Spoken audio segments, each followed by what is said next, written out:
Welcome to the in front of me Xiaomi Redmi Note 11, and I'll show you how to adjust ringtone volume on this device.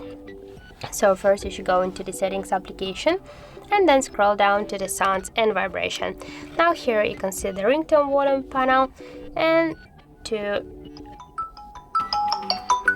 just to change the ringtone volume you should swipe this panel with your finger to the left or to the right side.